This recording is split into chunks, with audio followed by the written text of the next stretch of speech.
Hello friends. आज हम इस वीडियो में एक टेस्ट करेंगे। नॉर्मली बोला जाता है कि मिल्क में या मिल्क प्रोडक्ट्स में बहुत सारा प्रोटीन होता है। सो हम वही टेस्ट करेंगे कि क्या सही में होता है या बस ऐसे ही बातें बनाई गई हैं। अब इस मिल्क में प्रोटीन होता है नहीं होता है, उसके लिए कुछ हमें इंग्रेडिएंट्स चाहिए।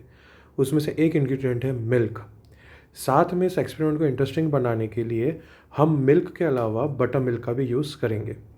साथ में हमें चाहिए एक केमिकल जिसका नाम है कॉपर सल्फेट, ब्लू कलर का होता है। और उसके अलावा NaOH, सोडियम हाइड्रोक्साइड चाहिए, जिसको कॉस्टिक सोडा भी बोला जाता है। सबसे पहले हम टेस्ट ट्यूब में ड्रॉपर की मदद से मिल्क डाल रहे हैं। आप जैसे वीडियो में देख रहे हैं, हम इसे ड्रॉपर के थ्रू हमने मिल्क टेस्ट ट्यूब में डाला एंड बचा हुआ मिल्क ड्रॉपर से साफ़ हो जाए इसलिए उसको साफ़ वाटर से रिंस कर लिया। जब हम अच्छे से ड्रॉपर को रिंस कर देते हैं तो इससे हम ये मेक श्योर करते हैं कि केमिकल मिक्स ना हो। अब हम क्या करेंगे कि हम मिल्क के अंदर कॉपर सल्फेट, ये जो ब्लू कलर का एक केमिकल आपको दिख रहा है, इसको ड्रॉप बाय ड्रॉप डालेंगे। इसको हम अच्छी अमाउंट में डालेंगे। कॉपर सल्फेट हम मिल्क में भी डालेंगे और साथ में हमारे पास ये जो टेस्ट ट्यूब है जिसमें बटर मिल्क है, छाछ, उसमें भी हम इसे कॉपर सल्फेट के ड्रॉप्स डालेंगे। जैसे मैंने कहा कि हम अच्छी क्वांटिटी में डालेंगे बिकॉज उससे कलर अच्छा आएगा, उससे रिएक्शन अच्छी होगी। सो हमने बटर मिल्क में इसे डाला और वैसे ही हमने ये मिल्क में भी हमने copper sulphate drop by drop डाला। इसके बाद अगेन हम क्या करेंगे, हम वापस ड्रॉपर को रिंस करेंगे डिस्टिल वाटर से।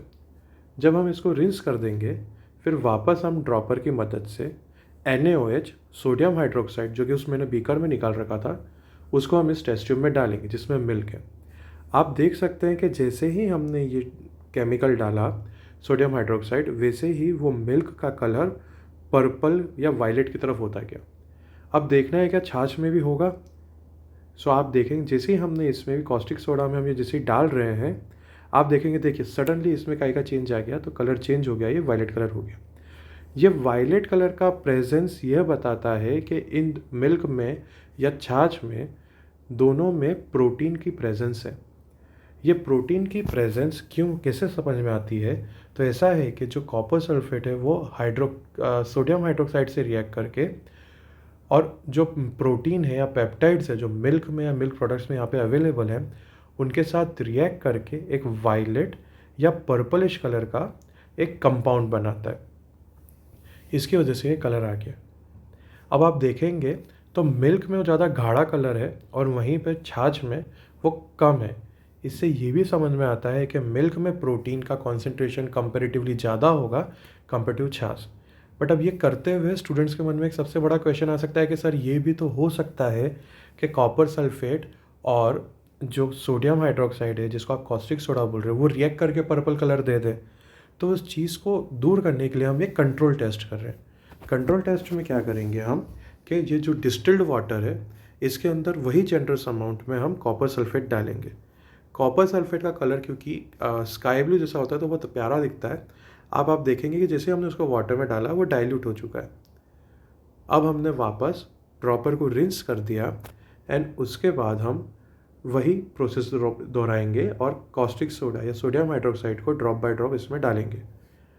जब आप ध्यान से देखेंगे तो देखो कितना प्यारा एक कलर आ रहा है, कितना प्यारा रिएक्शन हो रहा है कि इसमें क्या हो रहा है कि कॉपर सल्फेट और सोडियम हाइड्रोक्साइड रिएक्ट करके कॉपर के एक सॉल्ट बना रहे हैं। वो उसकी वजह से क्या हो रहा है कि ये आपको एक कॉपर हाइड्रोक्साइड का एक PPT बन रही है।